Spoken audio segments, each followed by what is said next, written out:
Welcome to Across the Pitch. Get ready for an absolute roller coaster of a show today, because the football world has absolutely lost its mind. We've got managerial drama, last minute winners, and a dash of VR controversy. Just another typical day in the beautiful game, right? Let's kick things off with the absolute drama fest at the Mestalla, where Real Madrid just cannot help themselves when it comes to theatrical endings. How do they always do this? Valencia came into this match looking sharp, and for the first 30 minutes, they were absolutely dominating. Thibaut Courtois had to pull off not one, not two, but three world-class saves just to keep Madrid in it. The Belgian was basically playing volleyball out there, getting his hands to everything Valencia threw at him. Carlos Corberán must have thought his Valencia debut was going perfectly according to plan. His team was pressing high, cutting off Madrid's passing lanes, and creating chances at will. The tactical setup was spot on, using Fulquier and Guerra to exploit the spaces behind Madrid's advanced fullbacks, while Duro's movement was causing havoc in the box. But even Superman has his limits, and when Hugo Duro popped up unmarked in the box, there was nothing Courtois could do. And let me tell you about Duro. This guy is becoming Real Madrid's personal nightmare. That is his fourth goal in 8 games against his former club now.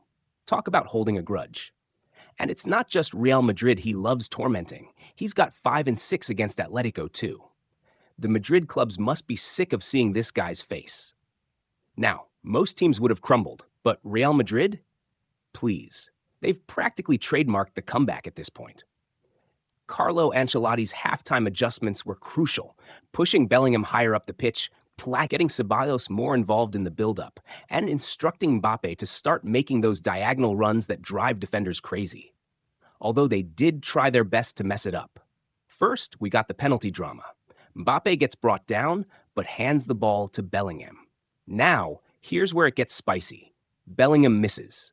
His first ever penalty miss, by the way. And Valencia's keeper Dmitrievski was clearly off his line. But because he didn't touch the ball, and it went straight to the post. No retake. That's 3 penalty misses for Madrid this season. Mbappe's got the other 2. Maybe time for some practice on the training ground, lads. Then Mbappe thinks he's equalized, but VR says no. A matter of millimeters. But hey, that's modern football for you. Then, because apparently Madrid hadn't suffered enough, Vinicius Jr. decides to completely lose his head.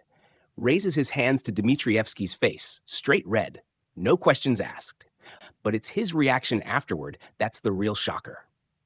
Had to be physically dragged down the tunnel by Rudiger. Not his finest moment, and you've got to wonder if this kind of behavior is what's holding him back from reaching that next level. But here's the thing about this Madrid team. They're like that horror movie villain that just won't stay down. Ancelotti's substitutions proved decisive once again. Luka Modric, fresh off the bench, pops up with the equalizer. Perfect timing, perfect finish. And then, just when Valencia think they've at least secured a point, up steps Jude Bellingham. The guy who missed the penalty earlier, redemption doesn't even begin to cover it. Slots home the winner in stoppage time, and suddenly Real Madrid are 5 points clear at the top of La Liga. The stats tell a crazy story too. That's Madrid's 4th comeback win this season. They've now scored 15 goals in the last 15 minutes of matches. More than any other team in Europe's top 5 leagues. And how about that last chance for Valencia? Luis Rioja's strike in the dying seconds had Courtois beaten all ends up, only to crash against the inside of the post. Talk about fine margins in football. The 4-point gap to safety must feel like a canyon for Valencia right now, especially after a performance that deserved so much more. Now, let's shift our focus to the Supercoppa. Conceição walks into the Al Awal Park Stadium in Riyadh. And what happens? Pure theater. First, there's the pre-match drama. His own son, Francisco, was supposed to start for Juventus, but pulls up injured in the warm-up. In comes Kenan Yildiz, and because football has a wicked sense of humor, the kid scores an absolute beauty to put Juve ahead. The goal itself was a masterpiece. The way Yildiz found space between Milan's center-backs, the first touch to set himself up, and then that finish into the top corner. The kind of goal that makes you wonder how he wasn't in the starting lineup in the first place. At this point, the critics are already writing their Milan's hasty decision backfires headlines. But Conceição? He's got other plans. At halftime, by his own admission, he doesn't give his players hugs and pep talks. His words, "I got angry." And boy, did it work. The transformation in the second half was ridiculous. Milan start pressing higher, taking more risks, and suddenly Juventus can't get out of their own half. The tactical shift was obvious. Morata dropping deeper to create space, the fullbacks pushing higher, and more direct balls into the channels. Then comes the breakthrough. Pulisic gets brought down, steps up himself, and buries the penalty. But they're not done.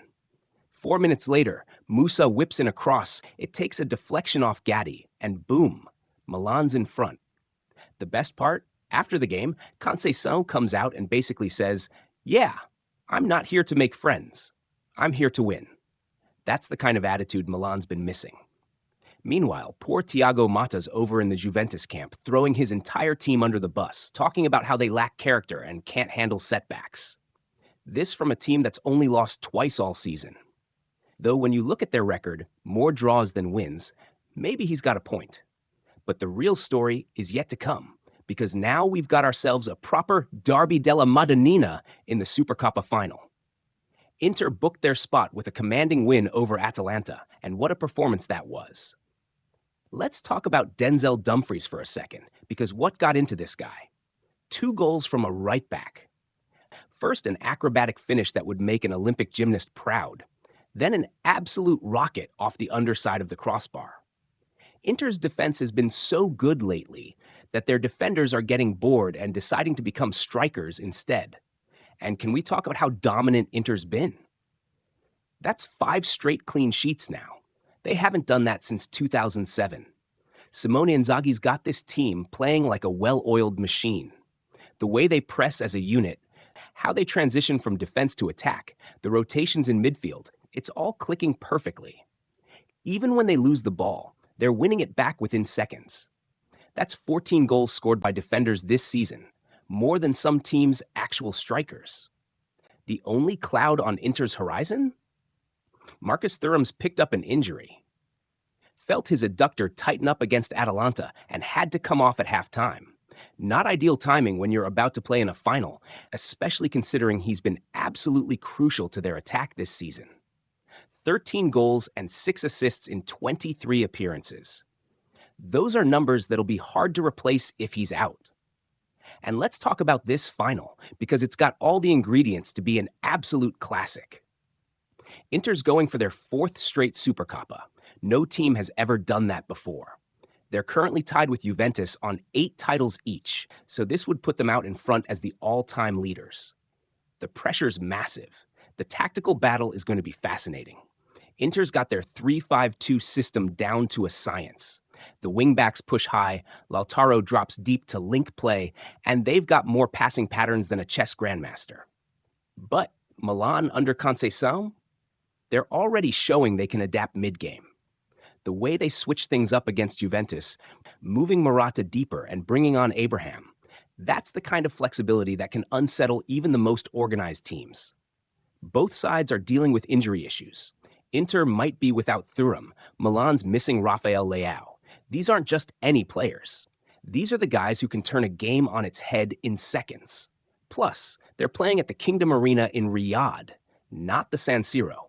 Different climate, different atmosphere, different everything. And with no extra time in this competition, if it's level after 90 minutes, we're going straight to penalties. Can you imagine the tension if it comes down to that? A Milan derby in Saudi Arabia decided by spot kicks? Oh, and let's not forget about Gasparini's post-match meltdown after Inter beat his Atalanta side. Man was absolutely fuming about the video assistant referee, saying Italy's exporting a bad version of it to Saudi Arabia. 7 minutes to check an offside? He might have a point there. Though maybe he should have been more concerned about his interesting team selection, leaving De Ketelaere, Lookman, and Ederson on the bench. That's a bold strategy that definitely didn't pay off. He claims he wasn't experimenting, just verifying players. Sure, Gasparini, whatever helps you sleep at night. But when you're top of Serie A and fighting for the Supercoppa, maybe that's not the time to be verifying anything. The Bergamo faithful won't be too happy about that one. Looking ahead to this historic derby final, there's another fascinating subplot developing. The two clubs have only met twice before in the Supercoppa, with each team claiming one victory. Inter's 3-0 win in 2023 was absolutely dominant, but Milan's 2-1 triumph back in 2011 in Beijing was a tactical masterclass. Monday's match could be the tiebreaker in more ways than one. The timing couldn't be more intriguing either. Milan's struggling in the league, but suddenly looking revitalized under Conceição. Inter's been dominant all season, but might be without their star striker. The contrast in styles is stark too. Inter's methodical, possession-based approach against what looks to be a more direct, aggressive Milan side under their new boss. We could also see some interesting individual battles. Pulisic versus Dumfries down that right side could be explosive, especially given their recent form. Then there's the midfield battle. Loftus-Cheek against Calhanoglu could decide who controls the tempo of the game. And let's not forget about the coaches. Inzaghi's calm, tactical approach against Conceição's passionate, in-your-face style. History, pride, and a trophy are all on the line. Will it be Inter making history with their fourth straight Supercoppa? Or will Conceição become an instant Milan legend? We'll find out on Monday night in what promises to be an absolutely epic Derby della Madonnina.